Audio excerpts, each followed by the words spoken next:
Hello, everyone. My name is Dr. Jacinda Abdul Mutakabir, or Dr. Jam. I'm here with you all today to talk about the COVID-19 vaccines and to go through a bit of the information pertaining to them, answer any questions, I hope.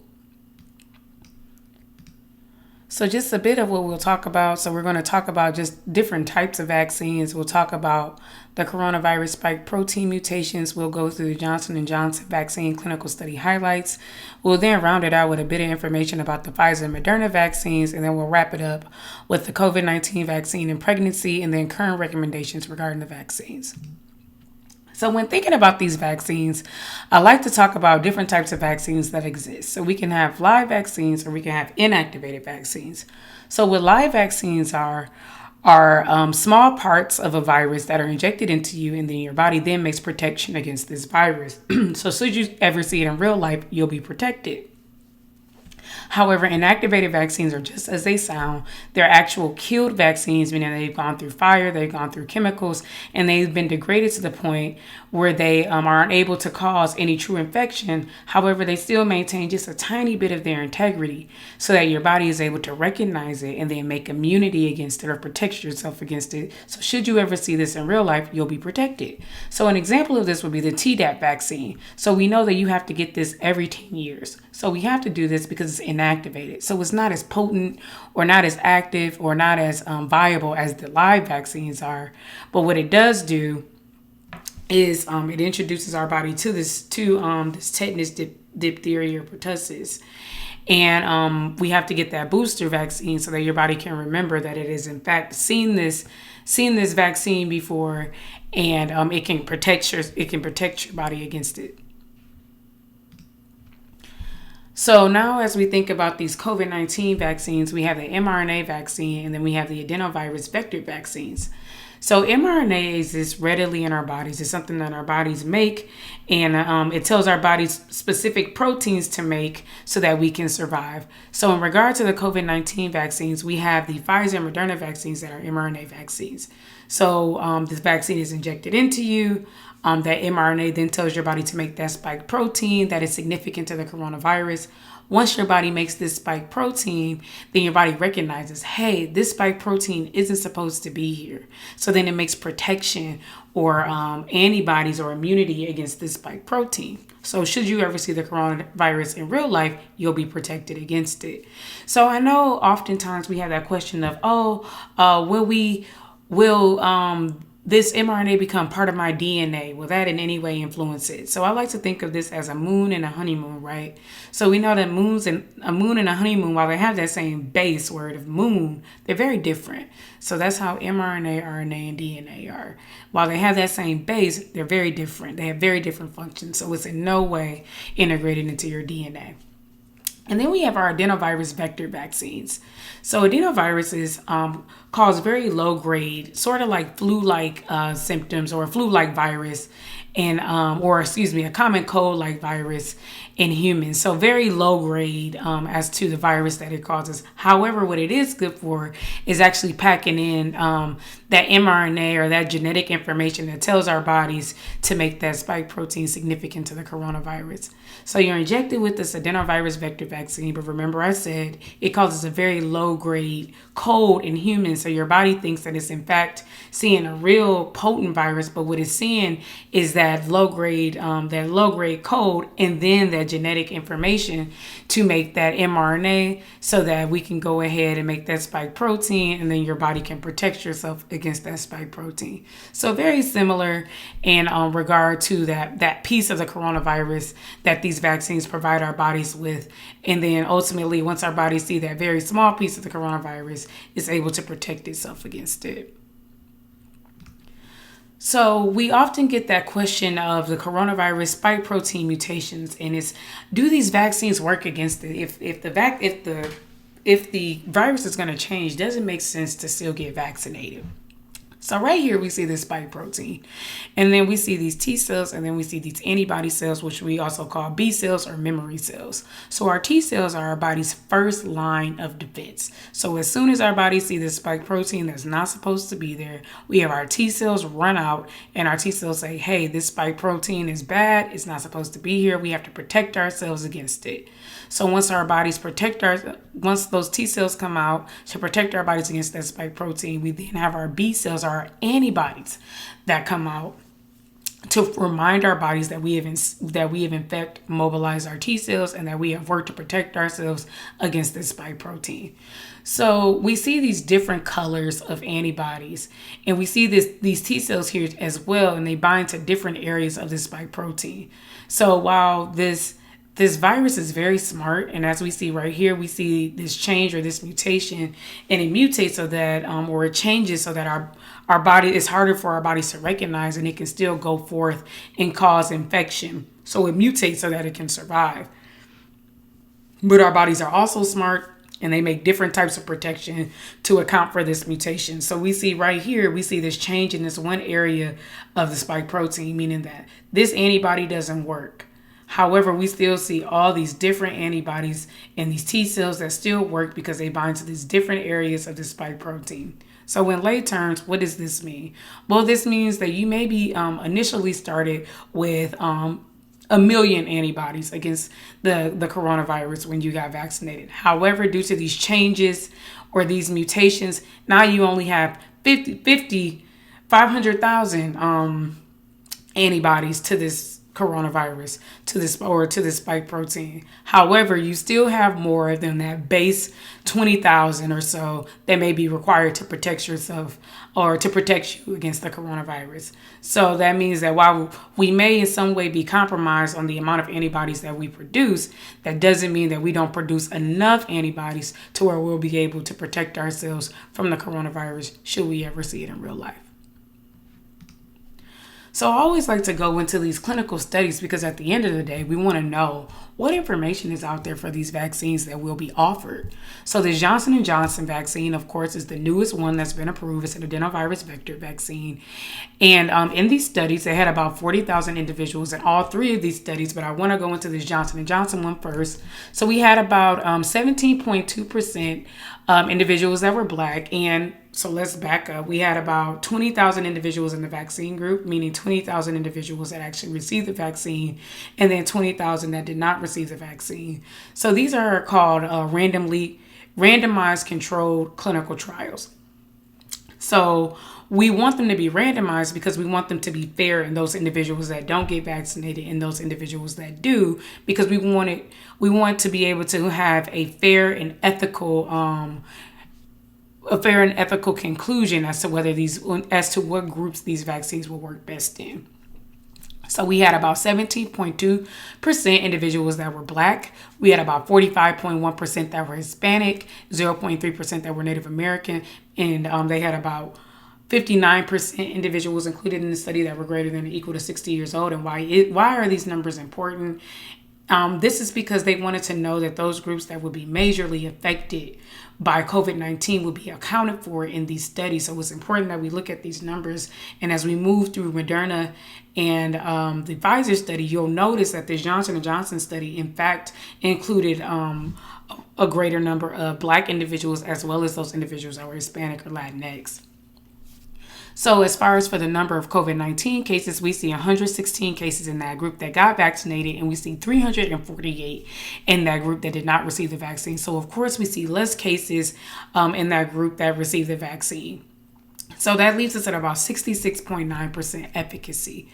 But I want to make sure that we focus in on this study and that we understand that this study included an increased number of variant strains, that being both South African variants as well as the UK variants, those strains that we are noticing that are a bit different and the original COVID-19 strain that was represented in the Pfizer and Moderna study. So that may influence just that decline in efficacy that were individuals that, or that increased individuals that actually developed COVID-19 in comparison to the Pfizer and Moderna studies. So I like to think of this once again in lay terms as Michael Jordan in 1988 playing with the Bulls, and then Michael Jordan playing against the Washington Wizards. It's a different medium. It's a different type of caliber there. You're going against a different beast, and that's sort of what we're seeing here with these vaccines. However, I think it's important that at the very least, we know that this Johnson & Johnson vaccine is going to give us a good amount of protection against these variant strains that are currently running rampant as far as what we're seeing now in terms of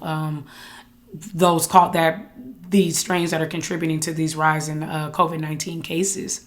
Nevertheless, we do see about 85% of individuals that actually develop severe COVID-19. So that's what's important, because we know that at the end of the day, none of these vaccines are 100%. So that means if you receive Moderna, if you receive Pfizer, you could still develop COVID-19. But we want to know, if you develop COVID-19, will it be severe? So with that being said, about 85% of individuals did develop severe COVID-19 here. So still a relatively low number of individuals. Nevertheless, with those individuals that developed severe COVID, there were 7 deaths in the entire study. However, all of those were in the placebo group. So what does that mean? 100% of individuals that developed severe COVID did not result in death. So that's important that we know that. We know that it's 100% in preventing death from COVID-19. We know that it's 85%. Efficacy there in terms of those individuals that develop severe COVID-19. And we know that we're seeing about 66.9% efficacy when we're comparing those individuals that received the vaccine versus those that did not.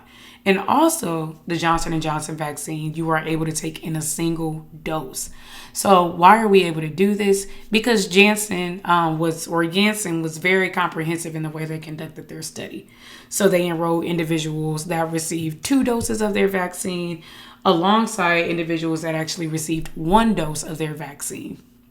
And they wanted to see, would they see some type of major difference between the 2 doses and the 1 dose? They did not. Therefore, they said, hey, we can just give individuals 1 dose of our vaccine. So adverse events that you can experience with this Johnson & Johnson vaccine could be a headache, injection site tenderness. Our bodies make protection or antibodies at higher temperatures, so you may see a low-grade fever, but that's okay. Just know that that's your body protecting yourself against that coronavirus. I do want to point out that in the Johnson & Johnson study, there were a lower number of those individuals that suffered from adverse events. So that's definitely a good thing and a plus in terms of this vaccine. So we'll move into Pfizer. So with Pfizer, similar to what we saw with Johnson & Johnson, there were about 40,000 individuals included in this study. Once again, about a little under 20,000 in each group. 9.3% were Black, 28% Hispanic, 0.5% Native American, 42.2% that were in that more seasoned age group. I think that it's important that we look at these numbers, and while they may seem small, they're actually quite representative of what these groups actually make up in our United States demographic. So this is quite representative data. In terms of the number of COVID-19 cases, after that first dose, we saw 39 in those individuals that developed COVID-19 in the group that was vaccinated versus 82 in the group that did not receive the vaccine. So, of course, we do see a decline in COVID-19 cases with those individuals that received the vaccine. However, these studies were designed to look at 2 doses of the vaccine, and that's because Pfizer and Moderna realized that you develop the most amount of protection or the most amount of antibodies after receiving 2 doses of these vaccines. Those doses being separated by a certain number of days, 21 days for Pfizer and then 28 for Moderna. So with that being said, we see 8 cases of COVID-19 and that group that received the vaccine, and we see 162 in that group that did not receive the vaccine. So, of course, we're seeing a decreased number of COVID-19 cases in that group that actually receives the vaccine. Very important. So that puts us at our 95% efficacy or our 95% effective number following that second dose. Very important. So once again, as far as number of severe COVID-19 cases, we see 10 cases total. However, we only saw one case in that vaccination group. We know that severe COVID-19 is going to be very important for us, right? Because we know that even if you get vaccinated, that doesn't mean that you won't get COVID-19. But we want to make sure we're not ending up in severe COVID, and we want to make sure we're not hospitalized. So no one ended up in the hospital with COVID-19 in this Pfizer study. So it's very important, and only one individual ended up with severe COVID-19. So as far as the most frequently reported adverse events, of course, headache, injection site tenderness, low-grade fever, similar to the other vaccines. And then with the Moderna study, once again, quite representative in terms of numbers of what we saw with the Pfizer study, a little less than what we saw with Johnson & Johnson, but still representative of what we see in these United States demographics. So after this first dose, we see, of course, a lower number in that group that was vaccinated versus that group that wasn't vaccinated. But like I said, I like to really focus in on the second dose, and that's because this is what these studies were in fact designed to look at. And we see 11 cases in that group that did not receive the vaccine versus 11 cases in that group that received that vaccine, and then 185 in the group that did not receive the vaccine. So that leaves us at about 94.1% effectiveness or efficacy following that second dose. So that's meaning that second dose is going to be very, very, very important to get, because we see just a decline in cases versus those that did not get vaccinated, and we also see just how protected we could be should we receive it. But once again, that 94.1% does not read as 100%. So you can still get severe COVID-19, and we want to, severe COVID-19 is still a real possibility, and we want to know, does this happen, or did they see severe COVID-19 in these studies? And there were 0 in that vaccination group with this Moderna vaccine. So it's important that with these vaccines, even in the event that COVID is developed, we're not seeing severe cases, and we're not seeing hospitalizations, which is very important. As far as for the most frequently reported adverse events, of course, it could be headache, injection site tenderness, low-grade fever, similar to what we saw with Pfizer. So while we note differences between Johnson & Johnson, Pfizer, and Moderna, all of these vaccines will get us closer to that herd immunity. So here we see this graphic, and we see this infection, let's say this is COVID-19, is easily transmittable, meaning that it's easy for it to go from person to person. However, here we see all of these individuals that are immune to COVID-19, and we see it's not as easy to go from person to person as it was in this previous group, or this group that had no immunity. So what we want is for people to become immune to COVID-19, but and the way that you do this is by receiving a vaccine, and that means that your body develops immunity or protection by having seen that vaccine, or you develop immunity by having actually had COVID-19 yourself, and then your body making antibodies or protection against COVID-19 that way. Nevertheless, we don't want individuals to have to receive immunity by developing COVID-19, because we just don't know how COVID will behave. That person developing COVID-19 could be detrimental. And also, we don't know how long that protection stays around if you were to be naturally infected with COVID-19. However, we do know, and we don't know how protected you'd be, meaning the amount of antibodies that you'd actually, or the amount of protection that you'd actually develop when you're infected with COVID-19. So that meaning we don't know that those individuals that develop severe COVID-19, if they develop, or if someone that doesn't have severe COVID-19, we don't know if they develop the same amount of protection. Meaning if someone had COVID-19, they didn't know they had it, they just wound up testing positive, no symptoms, versus someone that developed COVID-19 and ended up in the hospital, we don't know if it's a different amount of protection there. So with that being said, with these vaccines, we know the amount of protection that you develop after receiving 1 dose and then 2 dose or a single dose of the Johnson & Johnson vaccine. So we can predict, how protected you would be. And we know that, and right now, while we don't have long-term data, we at least know you'd be protected for about 160 to 185 days. So we want people to be vaccinated and then develop immunity that way versus developing immunity by developing COVID-19. And then once again, we see here, if that were to happen, it's harder for that virus to go from person to person. So I like to say, let's take a real look at COVID-19 just graphically. I think that visuals always help drive the point home. So here we see just this increase in COVID-19 cases right here, right? And this is in that group that didn't receive the vaccine. But then we see the group that did receive the vaccine. We see just that big difference. Of course, this is a bit higher now that we have Johnson & Johnson out. However, it's still definitely not going to be, it's definitely going to be a lot lower than what we see in this placebo group or this group that did not receive the vaccine. So then, as far as COVID-19 and pregnancy, in the Moderna study, while pregnant patients have not been enrolled in these studies, or there aren't studies where that information for pregnant patients is readily available yet, and that's because pregnant individuals are a part of a vulnerable population. It is recommended, however, by the American College of Gynecology and Obstetrics and Gynecology and the World Health Organization, as well as the Centers for Disease Control, that women that are pregnant do consider getting the vaccine, and that's just because it would be more of a risk or more detrimental to the baby should women that are pregnant will actually develop COVID-19. That could be more of an issue than actually getting that vaccine. However, we do provide information. The information is something like this. So in Moderna, they did end up enrolling 13 individuals that were pregnant.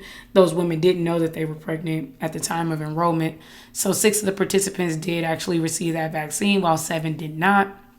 However, there were only 4 pregnancy-related events in 3 of the patients that did not, in 3 of the patients included in the study, and those patients had not received the vaccine, meaning they were in that placebo group. So what this means in lay, just to make this clear, that the individuals that received the vaccine did not experience poor events from the vaccination. So those individuals that were pregnant. So that's important to know. Also, they did test the COVID-19 vaccine in pregnant rats, and that's important to know because rats do share a similar biology to humans. So we can loosely derive that if the rats didn't experience any poor events, then potentially pregnant women should not. Additionally, these are mRNA vaccines. They're different from the live vaccines, meaning they're not actually a small piece. They're not actually in a live small piece of that virus. And mRNA is very short lasting, meaning as quickly as that message is delivered, within 2 to 3 days, that mRNA is completely eliminated from our bodies. So that means that kind of different from the live vaccines, we don't expect for anything from that vaccine to cross the placenta or in any way affect the baby. We also don't, and also for that reason, with mRNA being very short lasting and not in any way integrated into our DNA, we don't foresee any type of fertility issues after receiving that vaccine. So in regard to recommendations for these vaccines, contraindications or reasons for not receiving this vaccine, so it could be a severe allergic reaction to any dose of that COVID-19 vaccine. So that means if you received the Pfizer vaccine or Moderna vaccine and you had to get an EpiPen injected into you, meaning you had anaphylaxis, meaning that you could not breathe. After receiving this, meaning that you cannot breathe and you have to have medical attention after receiving this vaccine, then it is recommended that you not receive that second dose. If you've had any allergic reaction to polysorbate or PEG, of which you would know because those ingredients are actually included in a lot of our foods, then you are not to receive the mRNA vaccines because those are included in those vaccines. In regard to individuals that have had severe allergic reactions before, so anaphylaxis, or oftentimes I'll have individuals that may develop hives after receiving penicillin or any type of antibiotic, or individuals may sometimes have a sulfur allergy. While none of those ingredients are included in the vaccine, I do, however, have those individuals wait about an extra 10 to 15 minutes, so about 20 to 30 minutes after receiving that vaccine, just to ensure that you'll be okay after having gotten it. If you had prior COVID-19, we do recommend that you wait until that acute illness has resolved. So after that 10-day quarantine period, And that's so after the self-isolation criteria is met as well, same with that COVID-19 exposure, we do recommend that you wait until that 10-day period to go ahead and get that vaccination dose, whether that be the first or the second. In regards to those women that are pregnant or lactating, we do, as I stated, recommend that you discuss with your provider or speak with someone prior to receiving that vaccine. However, it is recommended that you do get the vaccine because you are more at risk, of course, if you don't become back, if you forego that vaccine than if you were to get it. And then also it allows for our babies or the babies to be protected against COVID-19 because especially if you're breastfeeding, then that immunity that you develop from that COVID-19 vaccine is then passed on to your child. So it ends up being very beneficial to them as well. As far as for those individuals that are immunocompromised or have autoimmune disorders, they did have about a little bit over 2%, so 2.8 to 2.4% of individuals that were immunocompromised. That includes those with rheumatoid arthritis or HIV enrolled into these clinical studies, each one of them. And with that being said, they did not note any differing outcomes between those that were immunocompromised and those that had a fully competent or no type of complication with their immune system. So they didn't notice any negatives or any poor events in those individuals. However, it is recommended that you talk to whoever it is that manages your therapy prior to receiving that vaccine. Alrighty, thank you for being here today. I hope that I answered your questions.